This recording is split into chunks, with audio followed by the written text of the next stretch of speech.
السلام علیکم دوستو آج ہم پھر ایک نئے ٹاپک کو لے کر حاضر ہوئے ہیں اور آج کا ہمارا ٹاپک ہے نام دیو مالی۔ دوستو اگر ہم دنیا میں رہ رہے ہیں تو ہم اپنے ارد گرد ماحول میں مختلف قسم کے لوگ دیکھتے ہیں، جن میں ہم لوگ اخلاص مند اور ایمانی نیت والی بھی دیکھتے ہیں اور اس میں ہم لوگ کامچور بھی دیکھتے ہیں۔ ہر انسان چاہتا ہے کہ اگر اس کا کوئی دوست ہو، اگر اس کا کوئی نوکر چاکر ہو تو وہ بھی اخلاص مند اور ایمانی نیت والا ہو۔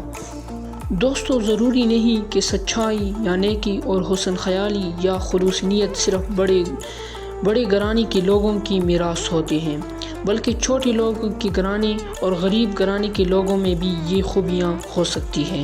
تو دوستو اسی کی پیش نظر آج اسی طرح ماضی میں گزری ہوئی ایک شخص کے بارے میں بات کرنے والے ہیں جس کا نام ہے نام دیو مالی۔ دوستو نام دیو مالی ایک باغبان تھے اور وہ مقبرہ رابعہ درانی اورنگ آباد میں پیدا ہوئی۔ تو دوستو سٹوری سے پہلے تھوڑی دیر کے لیے نام دیو مالی کے بارے میں پڑھتے ہیں۔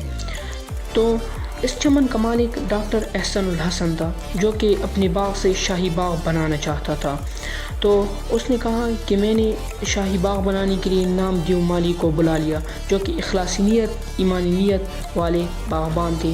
وہ ایسا کام کرتے تھے کہ پودے کو اپنے بچوں جیسا پالتے جیسا کہ وہ اس کا بچہ ہو۔ تو دوستو اسی کی پیش نظر مقبرہ میں ایک باغ تھا جو کہ نام دیو مالی کے سپرد کیا گیا۔ اس کا مالک کہتا ہے کہ اس باغ کے سامنے ہی میرا کمرہ تھا، جبکہ دیو مالی کام میں مصروف ہوتا تھا تو بعض دفعہ اس کی حرکتیں دیکھ کر عجیب تعجب ہوتا تھا۔ مثلاً کیا دیکھتا ہوں کہ دیو مالی پودے کے سامنے بیٹھا ہے اور اس کا تنولا صاف کر کے ہوش سے پانی لیا اور پھر آہستہ آہستہ پانی ڈالنا شروع کر دیا۔ پانی ڈال کر ڈول درست کی اور پھر ہر رخ سے مڑ کر پودے کو دیکھتا، اور اس کے بارے میں یہ بات بہت مشہور تھی، وہ یہ کہ اگر پودا صحت مند ہوتا تھا تو اسے بہت خوشی محسوس ہوتی تھی، اور اگر پودے کو کوئی کیڑا ویڑا لگ جاتا تو وہ بہت پریشان ہوتا تھا اور اس کے لیے دور سے دوائیاں لے آتا اور اس پہ لگاتا۔ دوستو عجیب بات یہ ہے کہ دیو مالی کی اولاد نہیں تھی، اس کے باوجود وہ کسی کو ظاہر نہیں کرتے تھے کہ میری کوئی اولاد نہیں، بلکہ وہ یہ سمجھتا تھا کہ یہ پودے سارے میرے بچے ہیں اور وہ اس کا خیال بچوں جیسا رکھتا۔ اگر کوئی دیو مالی سے پوچھتا کہ دیو مالی تو سارا دن کام میں لگے رہتے ہو، کبھی آرام بھی کیا کرو، تو دیو مالی کہتا کہ اگر کسی ماں کے ہاں بچہ ہو جائے تو ماں کو آرام نہیں آتی، تو اس طرح مجھے بھی آرام نہیں آتا۔ تو دوستو باغوں میں رہ کر نام دیو مالی کو جڑی بوٹیوں کی شناخت ہو گئی تھی، خاص طور پر بچوں کے علاج میں مہارت تھی۔ دور سے لوگ بچوں کے علاج کے لیے آتے تھے، وہ اپنے باغ سے ہی جڑی بوٹیاں لا کر اس کا علاج کرتے۔ تعجب کی بات یہ ہے کہ وہ کسی کا علاج کر کے ایک پیسہ بھی نہیں لیتے تھے اور وہ اس لالچ سے اس کا علاج نہیں کرتے تھے۔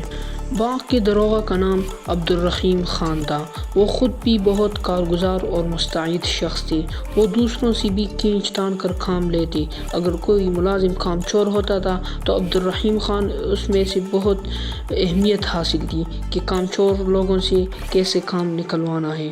یہ عبدالرحیم خان کا خود بیان ہے کہ نام دیو مالی کو کبھی میری زبان سے ڈانٹنے کی نوبت نہیں آئی۔ دوستو وقت گزرتا گیا، ایک وقت آ گیا کہ اس سال بارش بہت کم ہوئی، کنوؤں میں پانی برانام رہ گیا۔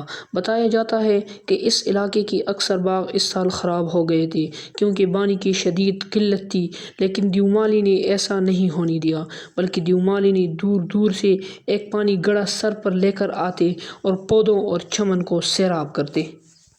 دوستو عبدالرحیم خان نے جب نام دیو مالی کے کام کو دیکھا تو اس کے بارے میں اپنے مالک کو عبدالرحیم خان نے بتایا، تو مالک نے دیو مالی کو انعام دینا چاہا تو دیو مالی نے لینے سے انکار کیا۔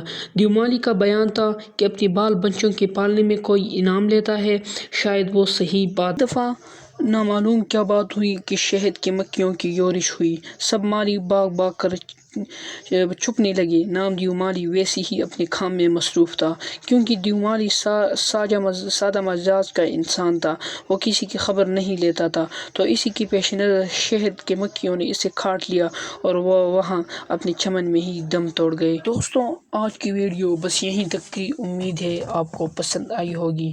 ایسی ہی انٹرسٹنگ ویڈیو اور انفارمیٹیو ویڈیو دیکھنے کے لیے ہمارے چینل کو سبسکرائب کر دیں اور بیل کے آئیکن کو ضرور دبائیں۔ والسلام۔